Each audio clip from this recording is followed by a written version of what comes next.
हरिः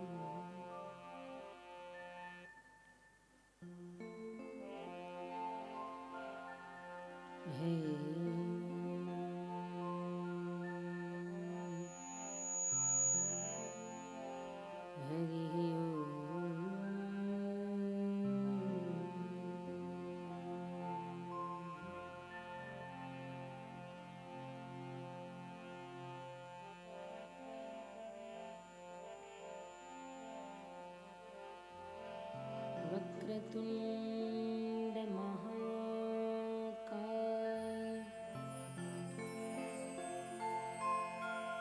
सूर्यकोटि समप्रभ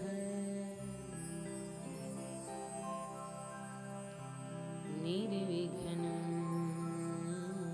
कुरु मे देव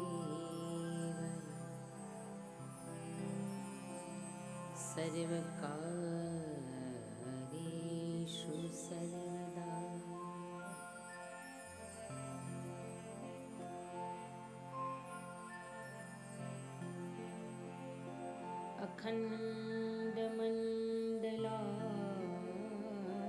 अखण्डमण्डलाकारं व्याप्तं येन चराचरम्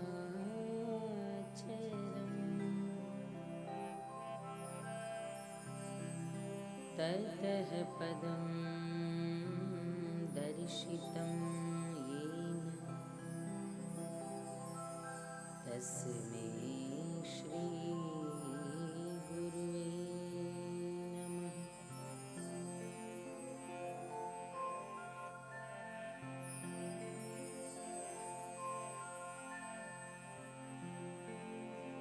ध्यानमूलं गुरुर्मूर्ति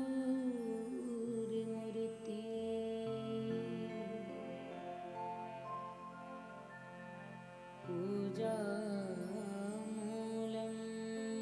गुरुर्पदम्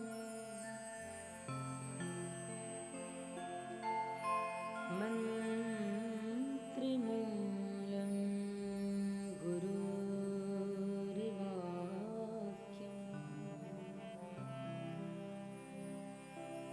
मोक्षमूलं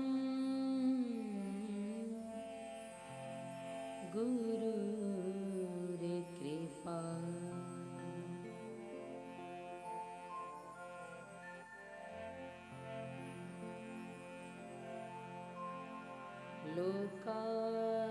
लोकाभिरामं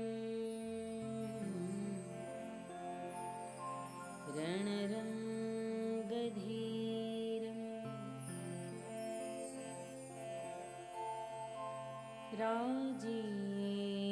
राजीवनेत्रं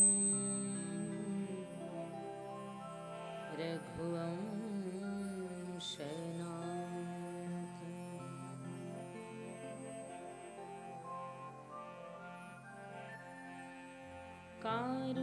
कारुण्यरूपं करुणाकरं तं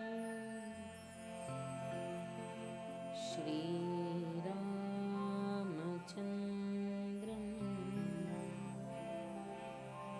शरणं प्रपद्ये।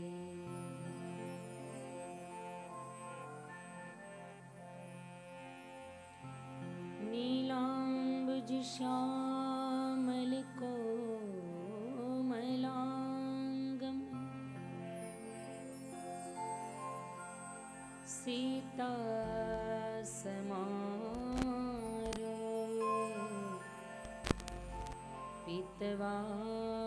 सीतासमारोपितवामभागं पाणो महासायकचारुचापं चापं नमामि रामं रघुवंशनाथं।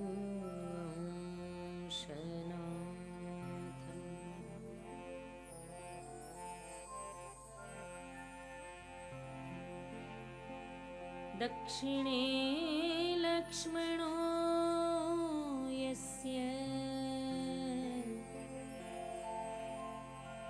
वामे च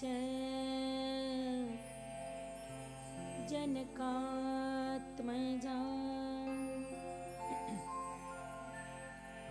पुरुतो मारुति यस्य तं वन्दे रघुनन्दनम्।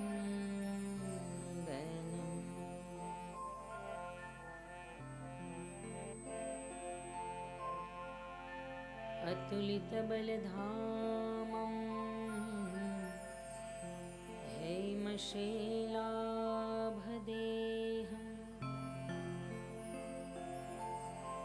दनुजुवनकृशानुं ज्ञानिनाम् अग्रगण्यं सकलगुणनिधानं वानराणामधीशम्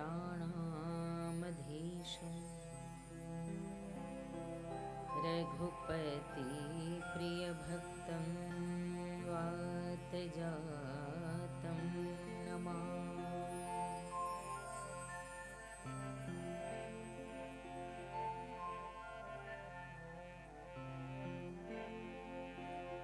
आए हनुमंत बिराजी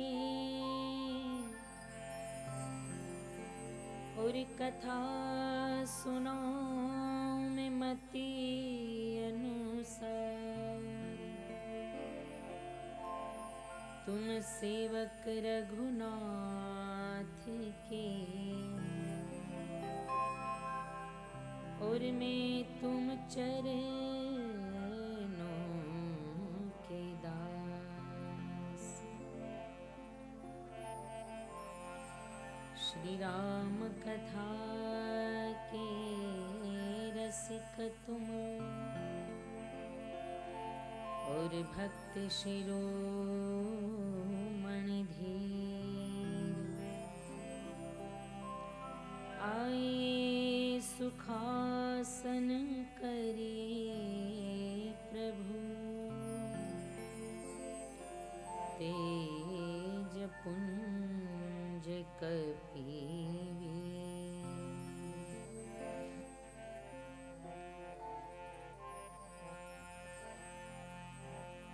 जनक सुता जग जननी जानकी अतिशय प्रिय करुणा निधान की। ताके जुगपद कमल मनावं जासु कृपा निर्मल मति पावं। जासु कृपा निर्मल मति पावं। सिया राम मैं सब जग जानी करहु प्रणाम जोरी जुग पावं। करहु प्रणाम जोरी जुग पानी।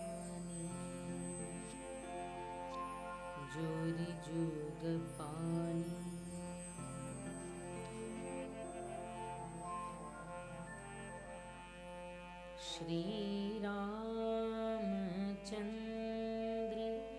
कृपालु भज मन हरन भव भय दारुणं श्री रामचंद्र कृपालु भज मन हरन भव भय दारुणं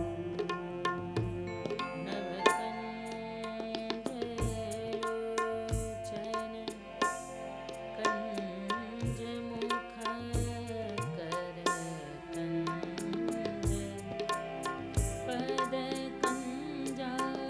पदकंजारुणं नवकंज कंजलोचन कंज मुख कर कंज पद कंजारुणं श्री रामचंद्र कृपालु भज मन हरन भव भय दारुणं श्री रामचंद्र कृपालु भज मन भव भय दारुणं हरन भय दारुणं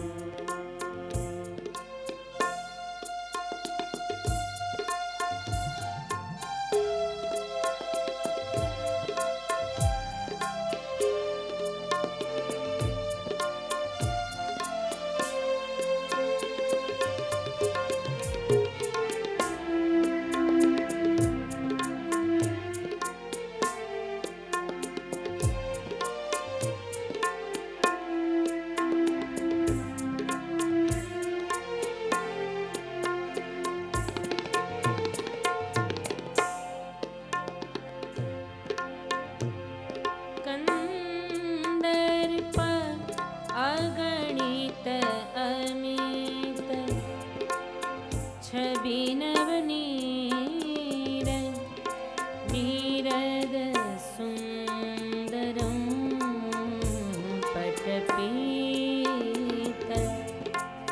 मानहु तड़ीत रुचि सुचि नौमि जन कसुतावरं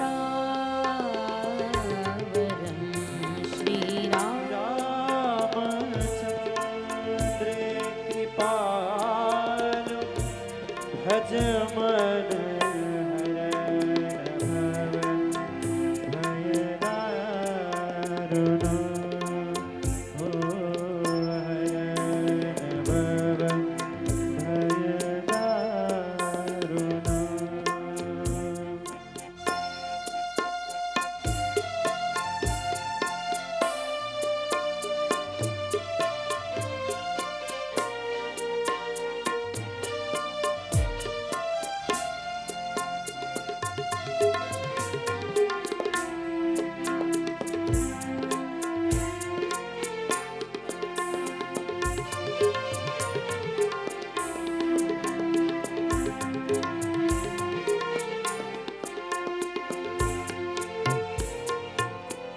शिरमुकुट कुंडल तिलक चारुदार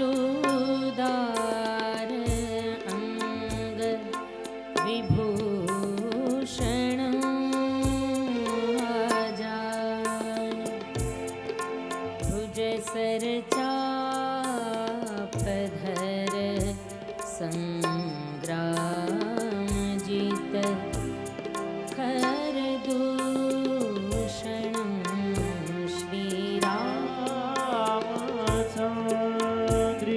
कृपालु भज मन हरन भव भय दारुणं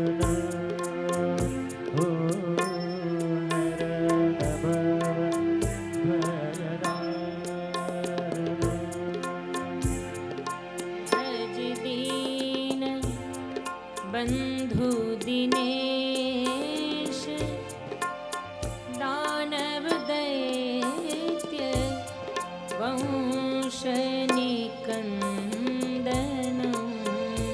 रघुनंद आनंद कंद कौशल चंद दशरथनं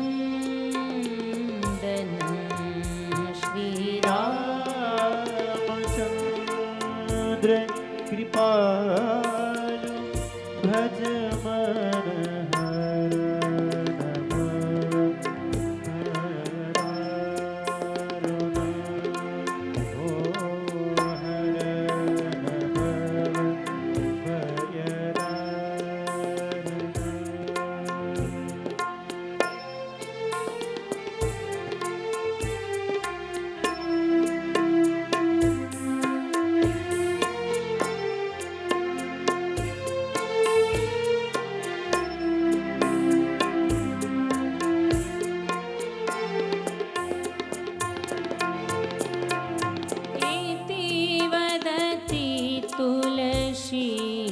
तुलसीदास शंकर शेष मुनि मनरंजन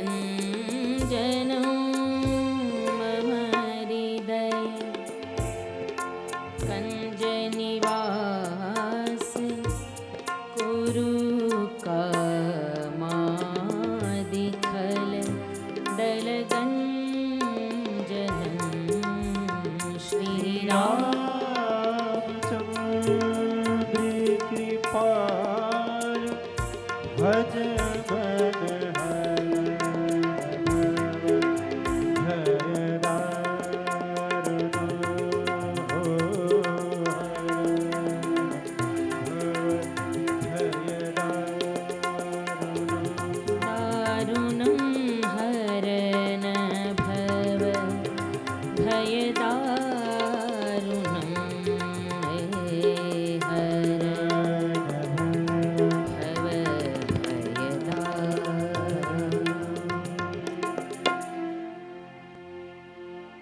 बोलिए श्री रामचंद्र भगवान की जय। श्री हनुमान जी महाराज की जय। श्री रामायण मैया की जय। गोस्वामी श्री तुलसीदास जी महाराज की जय। श्री उमिया मात की जय। श्री गौ माता की जय। श्री भारत माता की जय। सत्य सनातन धर्म की ओम नमः पार्वती पतये हर हर महादेव हर।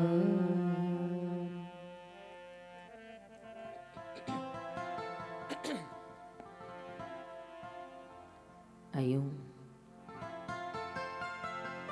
कथाना चतुर्थ दिवसे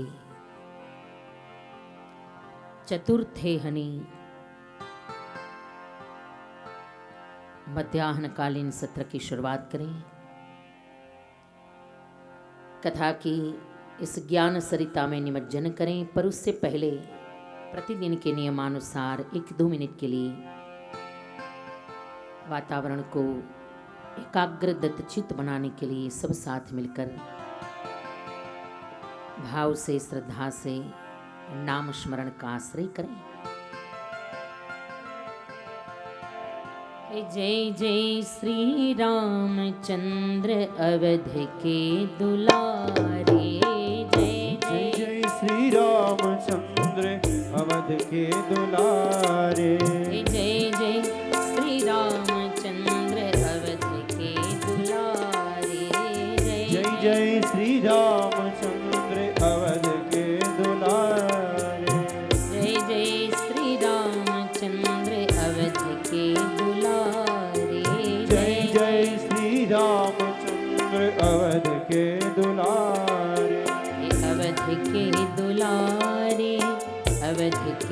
दुलारे अवध के दुलारे अवध के दुलारे अवध के दुलारे अवध के दुलारे अवध के दुलारे अवध के दुलारे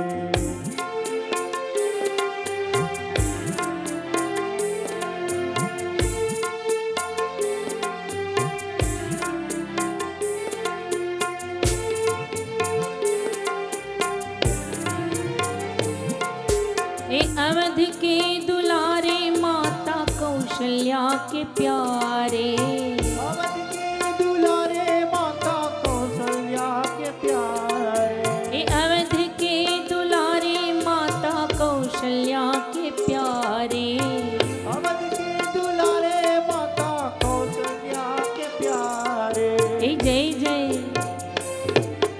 जय जय श्री रामचंद्र अवध के दुलारे जय जय श्री रामचंद्र अवध के दुलारे जय जय श्री रामचंद्र अवध के दुलारे जय जय श्री रामचंद्र हरे गाइयो के दुलारे जय जय श्री रामचंद्र अवध के दुलारे जय जय श्री रामचंद्र अवध के दुलारे अवध के दुलारे बाबा अवध के दुलारे अवध के दुलारे बाबा अवध के दुलारे अवध के दुलारे लल्ला अवध के दुलारे अवध के दुलारे लल्ला अवध के दुलारे जय जय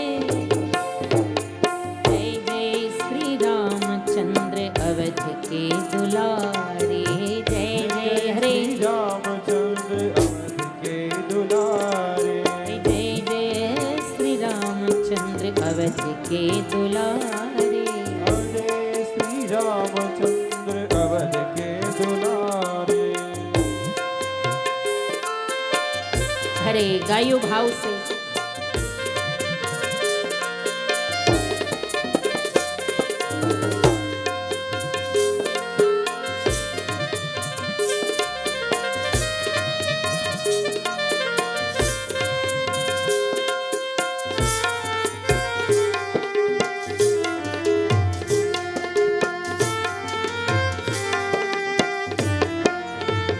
अवध के दुलारे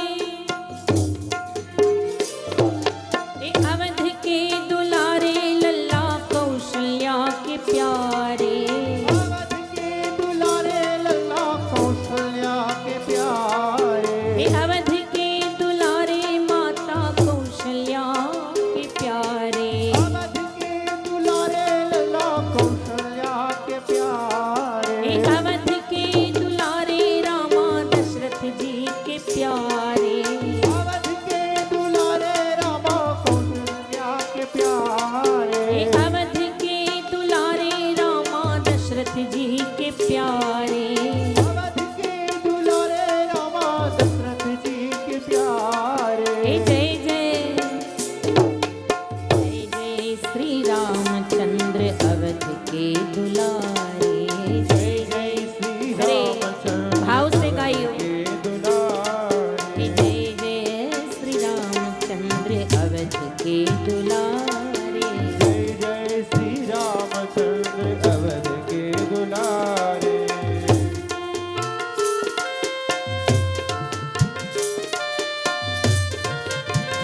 हरे श्री राधे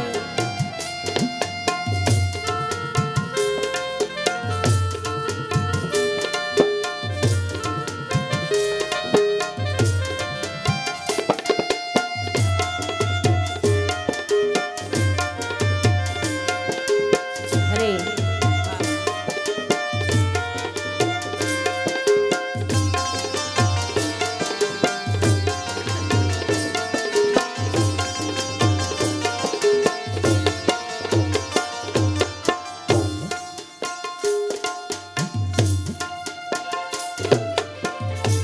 કાલે બધા બહુ થાકી ગયા લાગો છો जरा बे हाथे ताली पाड़ीने गाओ भाई, कारण के अयोध्यानी अंदर रामलला प्रगट थया ने एक दिवस बे दिवस नहीं सतत 1 महीना सुधी उत्सव चाल्यो छे।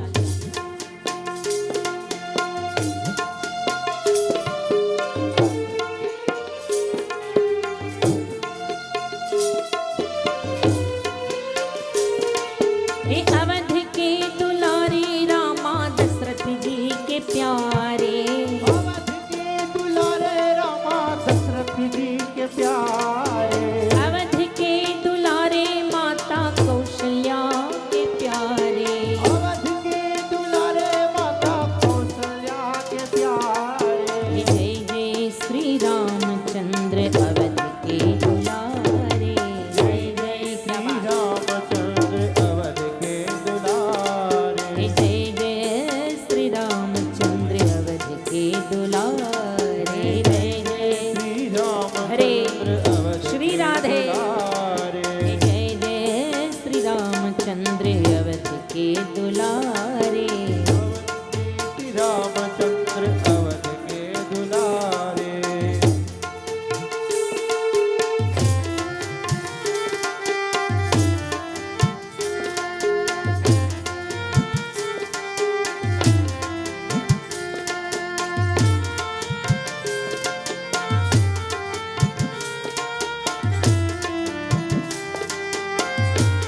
हरे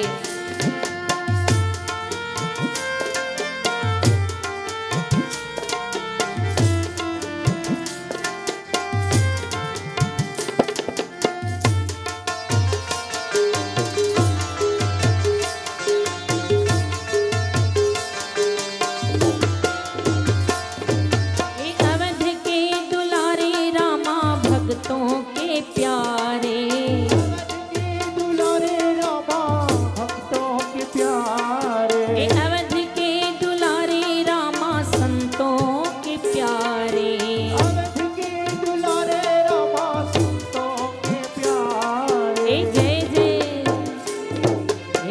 जय श्री रामचंद्र अवध के दुलारे, जय जय श्री रामचंद्र अवध, के दुलारे, हे जय जय श्री रामचंद्र अवध के दुलारे, जय जय श्री रामचंद्र, के दुलारे, हे जय जय श्री रामचंद्र अवध के दुलारे, हरे जय जय जय श्री रामचंद्र अवध के दुलारे, अवध के दुलारे, अवध के दुलारे, अवध के दुलारे, अवध के दुलारे, अवध के दुलारे, अवध के दुलारे, अवध के दुलारे, अवध के दुलारे। जय जय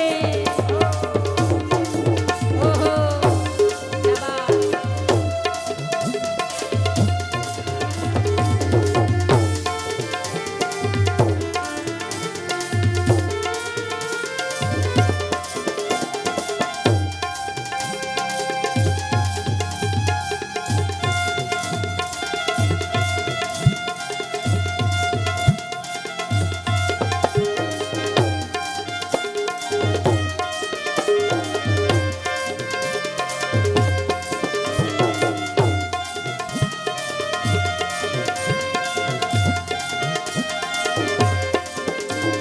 जय जय श्री रामचंद्र अवध के दुलारे, जय जय श्री रामचंद्र, अवध के दुलारे, जय जय श्री रामचंद्र अवध के दुलारे, जय जय श्री रामचंद्र, अवध के दुलारे, जय जय श्री रामचंद्र अवध के दुलारे, जय जय श्री रामचंद्र अवध के दुलारे, अवध के दुलारे, अवध के दुलारे, अवध के दुलारे, अवध के दुलारे, अवध के दुलारे।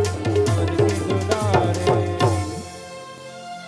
बोलिए श्री रामचंद्र भगवान, भगवान की जय।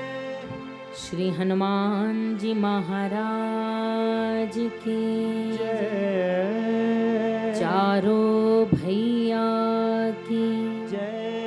सरजू मैया की जय। अवधपुरी धाम की जय। ओम नमो भगवते वासुदेवाय हरि।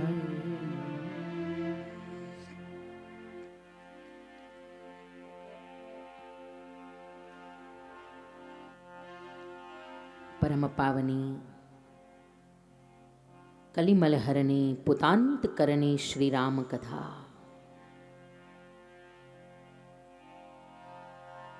चारे घाट पर बड़ी अद्भुत राम जन्म के राम प्रागट्य के सुंदर कथा की झांकी हो रही है। प्रयागना त्रिवेणी तट पर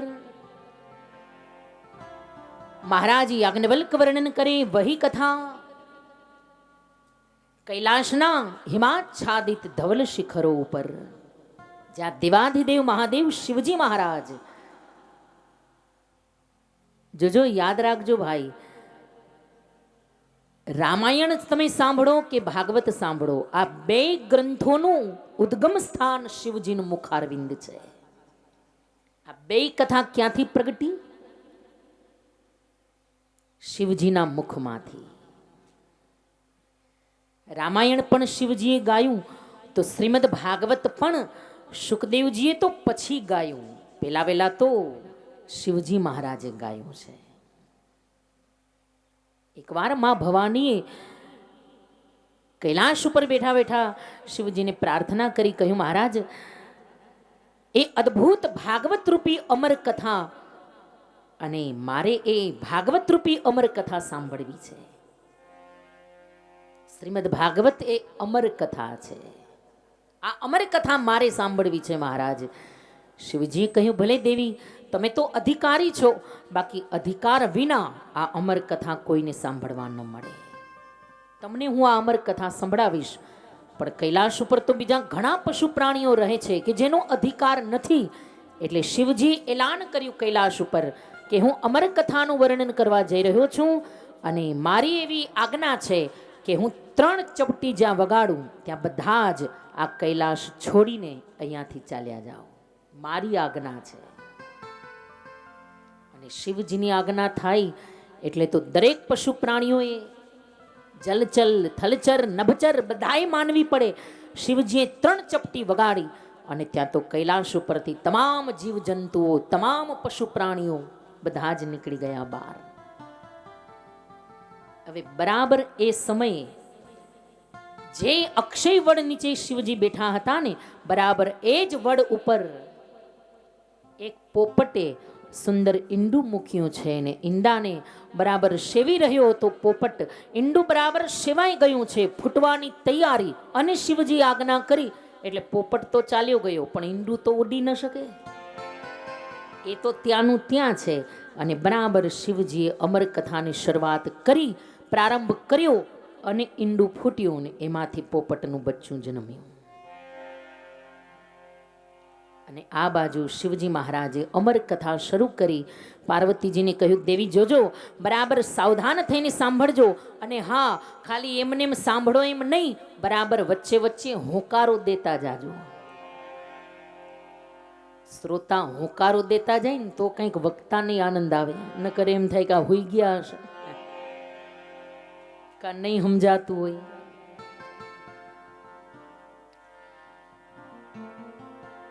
જો કે તમારી ને અમારી ભાષા આમ તો એક જ આવે છે, થોડી તમારી આમ મહેસાણા બાજુની ભાષા આવે, નોકની ડોંડીએ હેડિયા જાઓ નોકની ડોંડીએ।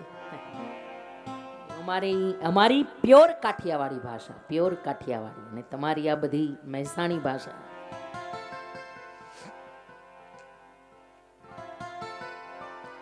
પાર્વતીજીએ કહ્યું ભલે મહારાજ હું બરાબર હોંકારો દઈશ। અને શિવજી મહારાજે અમર કથા શરૂ કરી અને વચ્ચે વચ્ચે પાર્વતીજી હોંકારો દેતા જાય, હરે નમઃ હોંકારો દેતા જાય, પડકાર એ એક કથાને સુંદર ઝીલતા જાય। અને શિવજી મહારાજ સમાધિસ્થ બનીને પાર્વતીજીની આંખ બંધ છે। આ અમર કથા છે, ભાગવત એ અમર કથા છે, જો શિવજીના મુખમાંથી નીકળ્યું છે આ શ્રીમદ ભાગવત। અને બરાબર થોડી કથા આગળ ચાલી, પણ કથાનો તો નિયમ છે ને, આમ ઘરે નિંદર ન આવે પણ અહીંયા બે હોય એટલે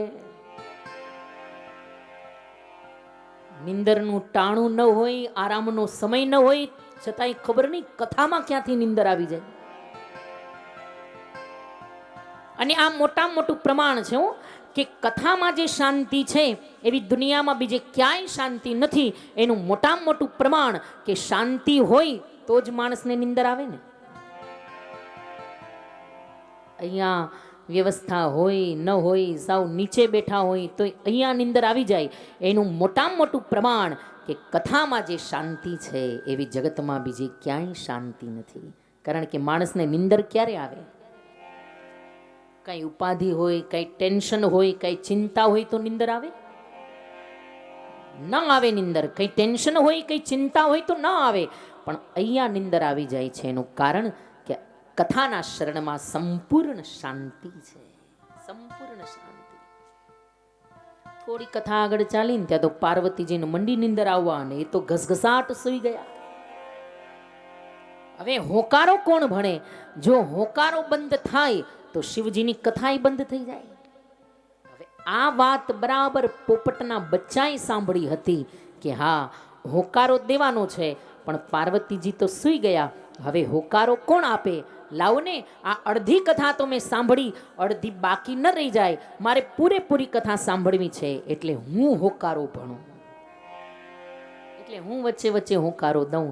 અને પોપટનું બચ્ચું છે ને એ મનુષ્યની ભાષા સમજી શકે અને થોડી થોડી બોલી શકે. તમે એને પઢાવો તો એ બધું બોલે આપણી જેમ. સીતારામ સીતારામ જેવું બોલીએ આપણે. પછી જેવો માણસ એવો પોપટ. જેવી આપણી ભાષા એવી એની ભાષા. આપણે સારું સારું બોલીએ તો એ સારું સારું બોલે. જેવી આપણી ભાષા. પોપટના બચ્ચાએ હોકારો ભણવાનું શરૂ કર્યું. અને આખી કથામાં શિવજીને ખબર નથી કે પાર્વતીજી સૂઈ ગયા. બરાબર એવા જ અવાજથી ઓલું પોપટનું બચ્ચું ઉપર બેઠું બેઠું હોકારો ભણે. અને બરાબર આખી કથા અમર કથા પૂર્ણ થઈ. પછી તો શિવજીની આંખ ખુલી. પાર્વતીજીને સૂતા જોયા. શિવજીએ કહ્યું, અરે દેવી, તમે તો સૂઈ ગયા છો, નિંદર આવી ગઈ છે. પાર્વતીજી જાગ્યા ઝબકીને કહ્યું, હા મહારાજ, માફ કરજો, જરા વચ્ચે ક્યારે નિંદ્રા આવી ગઈ ખબર ન પડી, ક્યારે ઝોલું ચડી ગયું ખબર ન પડી. શિવજીને નવાઈ લાગી. કહ્યું, દેવી તમે સૂઈ ગયા હતા, ક્યારે સૂઈ ગયા? પાર્વતીજીએ કહ્યું, મહારાજ બસ અડધી કથાથી મને નિંદર આવી ગઈ, પછી ખબર નથી શું કથા ચાલી. શિવજીએ કહ્યું, તો દેવી પછી આ હોકારો કોણ ભણતું હતું? હોકારો તો મને છેટ સુધી મળ્યો. કોને ભણ્યો એ હોકારો? પાર્વતીજીએ કહ્યું, મહારાજ મને ખબર નથી, મને તો નિંદર આવી ગઈ. અને શિવજી તો ત્રિકાલ જ્ઞાની છે. આંખ બંધ કરી સમાધિ લગાવીને જ્યાં જોયું, બરાબર એ વટવૃક્ષ ઉપર ઓલા પોપટના બચ્ચાને જોયું. અને શિવજી મહારાજ ક્રોધાયમાન થયા. અરે મેં ના પાડી હતી કે અહીંયા કોઈ ન રહેશો. 3 ચપટી મારી વાગે ત્યાં અહીંયાથી બધા જ ભાગી જાઓ, આ કૈલાશ છોડીને ચાલ્યા જાઓ. છતાં આ પોપટનું બચ્ચું ઉડ્યું નહીં. અને એવા ખીજાયા શિવજી મહારાજ. હાથમાં લીધું ત્રિશુલ અને ત્રિશુલ છોડ્યું શિવજી મહારાજે. અને ત્રિશુલ જ્યાં છૂટ્યું ત્યાં તો પોપટનું બચ્ચું ભાગ્યું. આગળ પોપટનું બચ્ચું અને પાછળ શિવજીનું ત્રિશુલ. અને બરાબર ભાગતા ભાગતા એ પોપટનું બચ્ચું બરાબર મહારાજ વ્યાસજીના આશ્રમ પાસેથી નીકળ્યું. અને બરાબર એ પોપટનું બચ્ચું વ્યાસ પત્નીના મુખની અંદર, બરાબર એ સમયે વ્યાસ પત્નીને બગાસું આવ્યું અને એના મુખની અંદર એ પોપટનું બચ્ચું સમાઈ ગયું. અને પછી શિવજીનું ત્રિશુલ ત્યાં રોકાઈ ગયું. કારણ કે આ તો વ્યાસજીનો આશ્રમ છે, ત્યાં જઈ ન શકાય. આ તો પરમ તપસ્વી ઋષિનો આશ્રમ છે, ત્યાં ન જવાય. એટલા માટે ત્રિશુલ પાછું વળ્યું. પછી તો વ્યાસજીએ શિવજીને પ્રાર્થના કરી, મહારાજ આપ દયા કરો, કૃપા કરો એ પોપટના બચ્ચા ઉપર. અને એ જ પોપટનું બચ્ચું વ્યાસ પત્નીના ગર્ભમાં રહ્યું. અને એ જ પછી 16 વર્ષ પછી 16 વર્ષ માના ઉદરમાં રહી. અને 16 વર્ષ પછી એ જ પોપટનું બચ્ચું શ્રી સુખદેવજી મહારાજ રૂપે પ્રગટ થયું. અને સંતોએ જય જયકાર કર્યો કે બોલીએ શ્રી સુખદેવજી મહારાજ કી જય. આ એ જ સુખદેવ કે જે પૂર્વ જન્મમાં પોપટ હતા. પોપટને સંસ્કૃતમાં શુક કહેવામાં આવે. શુક એટલે પોપટ, અને એટલા માટે નામ પડ્યું સુખદેવ. અને એ જ સુખદેવજી મહારાજે આખી કથા સાંભળી છે શિવજીના મુખારવિંદથી ભાગવતની. એટલા માટે એ જ સુખદેવજીએ પછી કોને સંભળાવી? સુખદેવજીએ કોને કથા સંભળાવી? પરીક્ષિત રાજાની વાહ. આમ કંઈક હોંકારો દેતા જાજો. સુખદેવજી મહારાજે પરીક્ષિત રાજાની કથા સંભળાવીને ખાલી 7 દિવસમાં મુક્તિ અપાવી, પણ ખરેખર એ અસલમાં કથા પેલી વેલી કરી કોણે? દેવાધિદેવ મહાદેવ શિવજી મહારાજે. આ અમર કથા છે. 2 ગ્રંથોના મૂળ વક્તા શિવજી મહારાજ છે. પરમ રામ ભક્ત શિવજી, પરમ કૃષ્ણ ભક્ત શિવજી.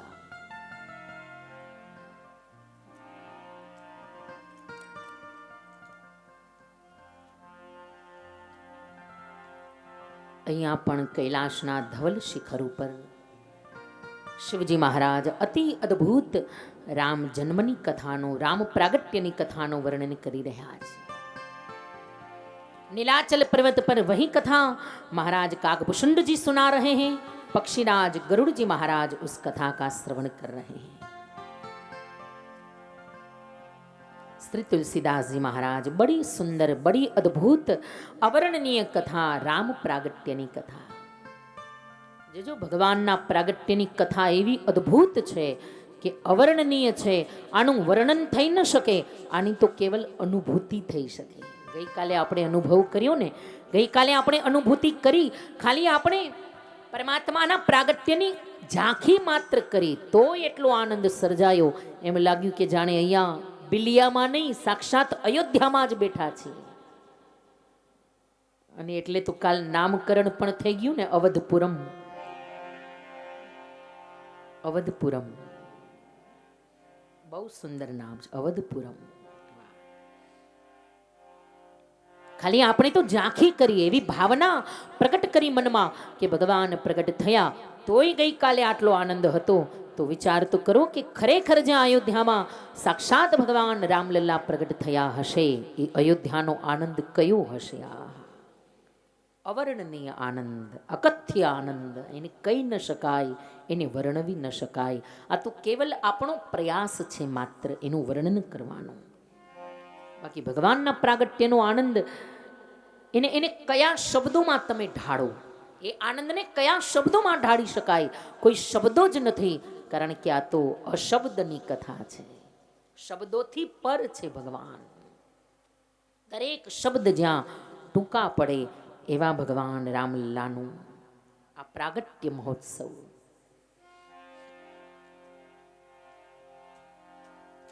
સુંદર ચૈત્ર માસ, જેને બાવાજી મધુમાસ કહ્યો છે.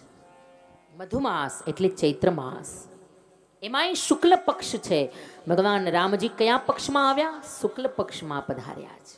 અને ભગવાનને અતિ પ્યારું એવું અભિજીત મુહૂર્ત ચાલી રહ્યું છે. આ પરમ પ્યારું અને પરમ પાવન મુહૂર્ત છે, અભિજીત મુહૂર્ત, કે જે મુહૂર્તમાં રામલલ્લા પ્રગટ્યા છે.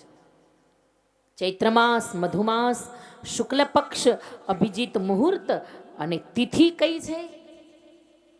પહેલું એલું નામ બાબાજી તિથિનું લખ્યું છે કે નવમી તિથિ, મધુમાસ પુનીતા, અને શુક્લ પક્ષ અભિજીત હરિપ્રીતા. અભિજીત મુહૂર્ત છે, શુક્લ પક્ષ છે, મધુમાસ ચૈત્ર માસ છે, અને બરાબર નવમીની તિથિ છે. મહાપુરુષોએ બહુ સુંદર અર્થ બતાવ્યો કે રામજી એ પૂર્ણાવતાર છે. 24 અવતારો ભગવાનના થયા, એમાં 2 અવતાર છે ને પૂર્ણાવતાર માનવામાં આવ્યા છે. બાકી ઘણા અવતારો બીજા બધા થયા, પણ 2 અવતાર એ પૂર્ણાવતાર છે. એક તો રામાવતાર અને બીજો કૃષ્ણાવતાર. આ 2 અવતાર પૂર્ણાવતાર છે. કારણ કે આ 2 અવતારમાં ભગવાને લગભગ બધી લીલાઓ કરી. રામલીલામાં પણ પ્રાગટ્ય લીલા, બાલ લીલા, લગ્ન લીલા, યુદ્ધ લીલા, અને છેલ્લે વિસર્જન લીલા. બધી લીલા રામજીએ કરી. અને રામ અવતારમાં જે કંઈ બાકી રહી ગઈ, કનૈયાએ તો વળી હાવ પૂરી કરી નાખી. કોઈ લીલા એવી બાકી નથી જે કે કનૈયાએ ન કરી હોય, જે કૃષ્ણએ ન કરી હોય.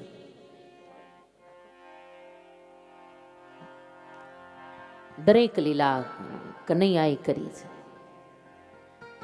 રામજી હજી મર્યાદા પુરુષોત્તમ, બહુ મર્યાદામાં, બહુ સમજીને, બહુ ધીર ગંભીરતાથી ભગવાને લીલા કરી. પણ કનૈયો તો લીલા પુરુષોત્તમ છે. ભગવાન કૃષ્ણે લીલા પુરુષોત્તમ, કોઈ લીલા એવી બાકી નથી કે જે કનૈયાએ ન કરી હોય. દરેક લીલા કરી. પોતે નાચ્યાય ખરા, બધાને નચાવ્યાય ખરા. ભગવાને માખણની ચોરી કરી, ભગવાને યુદ્ધ કર્યું, લડાઈ કરી, ને ટાણું આવ્યું તો મુઠ્ઠીઓ વાળીને ભાગ્યાય ખરા. અને પાછું બધું આવડે ને, કારણ કે લીલા પુરુષોત્તમ છે. લડાઈ કરીને ટાણું આવ્યું તો રણ છોડીને ભાગ્યા, અને એટલે નામ પડ્યું રણછોડ.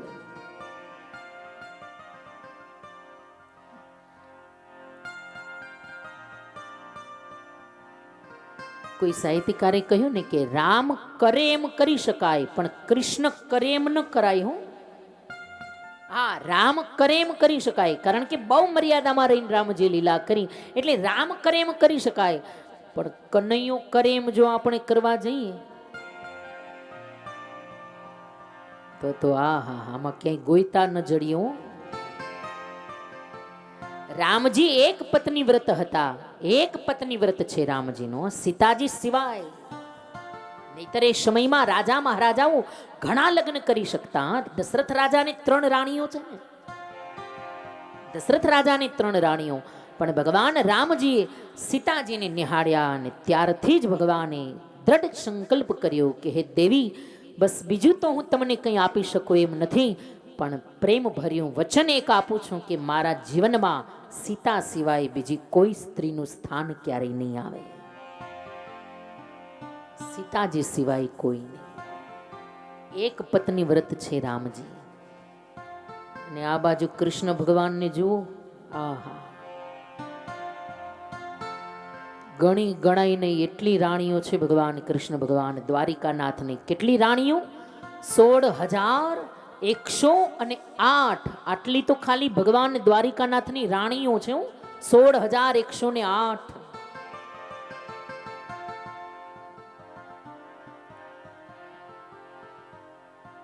અહીંયા એક રાણી હચવાતા નથી. એમાં અઠવાડિયે ધોકા ઉત્સવ થાય. વિચાર તો કરો દ્વારિકાનાથની અદ્ભુત લીલા. 16,108 રાણીઓ કેમ સાચવતા હશે ભગવાન? 16,108. અને છતાંય આટલી રાણીઓ છે, છતાંય ભગવાન પૂર્ણ યોગેશ્વર છે. છતાંય ભગવાન પૂર્ણ બ્રહ્મચારી, છતાંય પૂર્ણ યોગેશ્વર, છતાંય ભગવાન યોગીઓના ઈશ્વર છે. આ એની અદ્ભુત લીલા છે.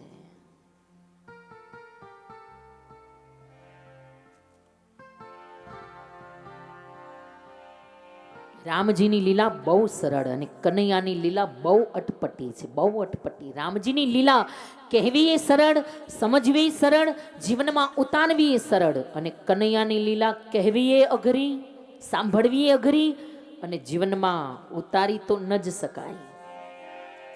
એટલે મહાપુરુષો કહે ને કે રામ કરે એમ કરાય, પણ કૃષ્ણ કહે એમ કરાય. કૃષ્ણે ગીતામાં જે કહ્યું એમ કરાય. રામ કરે એમ કરી શકાય, અને કૃષ્ણ કહે એમ કરી શકાય.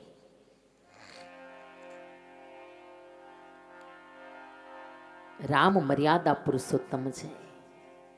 એની લીલા સરળ, એનું નામે કેટલું સરળ. રામ, રામ નામ કેટલું સરળ નામ. અને આ નામ કલયુગની અંદર મહામંત્ર છે. હું યાદ રાખજો, બીજા કે નામ સ્મરણ કદાચ ન કરો, બીજો કોઈ મંત્ર તમને ન આવડે, તો બસ રામ નામનો ખૂબ જાપ કરજો ભાઈ. કલયુગનો આ મહામંત્ર છે. બાબાજીએ રામચરિત માનસમાં લખી નાખ્યું કે કલિમલ કેવલ નામ આધારા.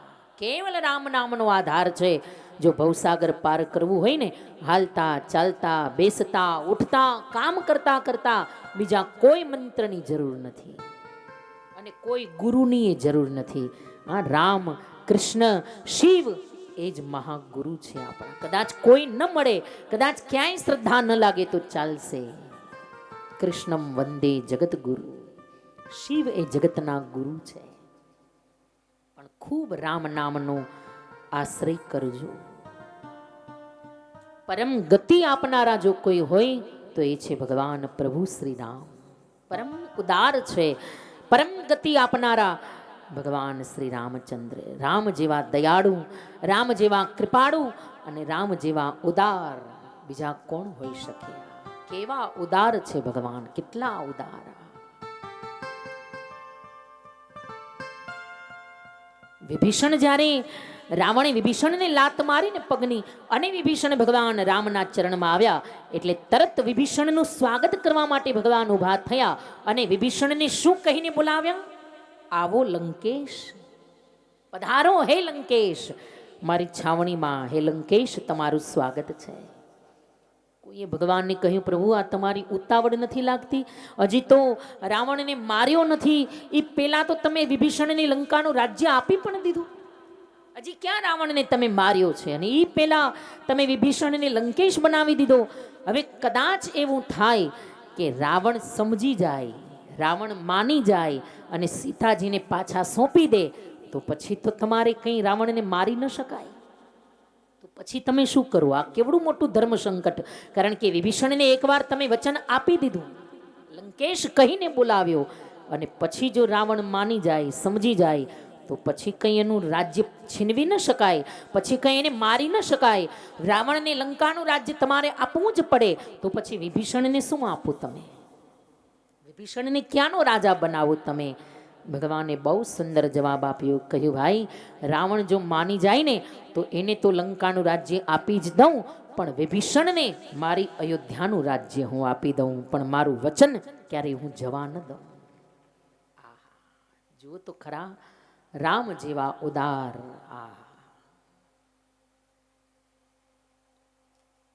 કરુણા છે કે આપણે ભૂલ્યા છીએ આપણા જે ઈષ્ટદેવો છે. ભૂલશો નહીં ભાઈ, જે ભૂલે એનું પતન થાય છે. કંઈ નહીં તો દિવસમાં એકવાર રામ દર્શન કરજો. કેવું સુંદર મંદિર, અમે પોથીયાત્રામાં કેવા સુંદર દર્શન કર્યા, કેવી સુંદર અદ્ભુત મૂર્તિ છે.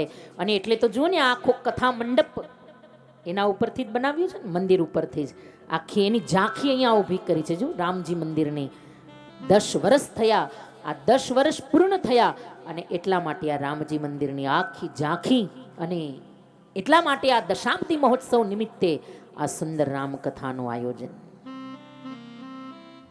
પરમ ઉદાર છે રામ, પરમ ઉદાર. અને એમ ન માનશો કે દશરથને ત્યાં જન્મ લઈને આવ્યા ત્યારથી જ ભગવાન પ્રખ્યાત થયા. શું ત્યારથી જ રામ નામ જગતની અંદર પ્રચલિત થયું? ના ભાઈ, આ તો બધા આદિ દેવ છે. આ તો બધા સનાતન દેવ છે. જ્યારે દશરથ રાજા યુવાન હતા, એને ત્યાં કોઈ સંતાન નહોતા, અને ત્યારે દશરથ રાજાએ, કથા બરાબર આપણે સાંભળી હશે કે ત્યારે દશરથ રાજાએ અજાણતા બાણ છોડ્યું, શબ્દવેધી બાણ, અને ત્યારે શ્રવણના હૃદયમાં બાણ લાગ્યું અને ત્યારે શ્રવણ રામ રામ કરતા પૃથ્વી પર પડ્યા. ત્યારે શ્રવણના મુખમાં કયું નામ હતું? રામ નામ. આ મહાપુરુષોનો મત છે, આ કોઈ ઘરની વાત નથી. રામ રામ કરતા શ્રવણ પૃથ્વી પર પડ્યા. હવે ત્યારે દશરથ રાજાને ત્યાં કોઈ સંતાન જ નહોતા.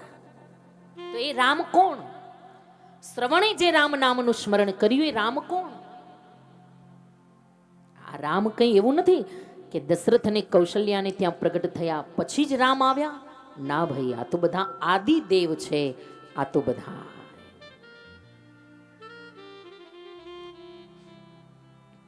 શ્રવણ રામ નામ કરતા મૃત્યુ પામ્યા. અને પછી શ્રવણના અંધ પિતાએ રાજા દશરથને શ્રાપ આપ્યો કે હે રાજા, જેવો મારે ત્યાં દીકરો હતો ને શ્રવણ, એવો એક નહીં, એવા તારી ત્યાં 4 દીકરાઓ થશે. ખરેખર આને શ્રાપ ન કહી શકાય, આને તો આશીર્વાદ કહી શકાય. અને પછી રામનો જન્મ તો પછી થયો. આપણા બધા દેવતાઓ જે છે ને એ કોઈ ખાલી પ્રગટ થયા ત્યારથી જ વિખ્યાત થયા એવું નથી. આ તો બધા આદિ દેવ છે. શિવ અને પાર્વતીના જ્યારે લગ્ન થયા ને, જ્યારે શિવ અને ઉમિયા લગ્ન કરવા માટે બેઠા, ત્યારે ભૂદેવોએ પહેલા વહેલા શિવ અને પાર્વતી પાસે ગણપતિ પૂજા કરાવી, ગણેશજીની પૂજા કરાવી. તો એ ગણપતિ કોણ? નહીતર ખરેખર તો ગણપતિ શિવ અને પાર્વતીના દીકરા છે. પણ જ્યારે બેયના લગ્ન થયા ત્યારે પણ ગણપતિની પૂજા થઈ. આ આપણા રામ કૃષ્ણ ગણપતિ આ બધા આદિ દેવ છે ભાઈ. આ આપણી સનાતન સંસ્કૃતિ છે. જોજો આ છે ને જે ધોરી માર્ગ છે, સનાતન માર્ગ, એ હાઈવે છે કે એ માર્ગ ઉપર જે ચાલે ને એ પરમાત્માના દ્વાર સુધી, ભગવાનના ચરણ સુધી પહોંચી જાય. પછી ભલે તમે રામને માનો, કૃષ્ણને માનો, શિવને માનો, માતાજી ઉમિયાને માનો,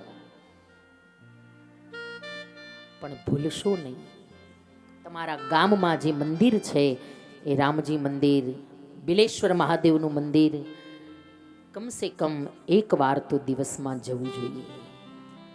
કારણ કે આપણા ગામના ઈષ્ટદેવ છે. અને યાદ રાખજો, તમે તીર્થની અંદર જાઓ અને જેટલું ફળ મળે ને એટલું જ ફળ તમારા ગામના મંદિરમાં જાઓ તો એના કરતાં 10 ગણું ફળ તમને વધારે મળશે.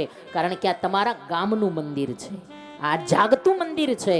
હા, તમે તીર્થમાં જાઓ એ તો તમારે કેટલી મહેનત કરીને જવું પડે, ત્યારે તમને દર્શન થાય. જ્યારે આ તમારા ગામમાં તીર્થ જે છે એને જ ઘણીવાર આપણે ભૂલી જઈએ છીએ. તે કહેવત છે ને કે ગામનું તીર્થ ને ગામના સંત, એની ગામનાને જ ઘણીવાર કિંમત નથી હોતી. પણ તોય તમારા ગામને ધન્યવાદ આપવા પડે ભાઈ કે તમે કેવું સુંદર મંદિરોને બધાને નિખાર્યા છે, કેવા અદ્ભુત બનાવ્યા છે મંદિરોને. અને મને ભાઈઓ કહેતા હતા આયોજકો બધા કે દર વર્ષે રામજી મંદિરના અંડરમાં રામજી મંદિર આયોજિત દર વર્ષે કાં તો બિલિયા ગામમાં કાં તો સુરતની અંદર દર વર્ષે કાં તો ભાગવત કથા કાં તો રામકથા દર વર્ષે અમે આયોજન કરીએ. અને એનું કારણ, એનું નિમિત્ત કોણ? રામજી મંદિર. અને કરવું જોઈએ, કારણ કે તો જ મંદિર જાગતા રહે, તો જ આપણું મન જાગતું રહે, અને તો જ રામની કૃપા સદાને માટે વરસતી રહે. આ બધા આદિ દેવ છે. રામ પરમ કૃપાળુ, રામ પરમ દયાળુ.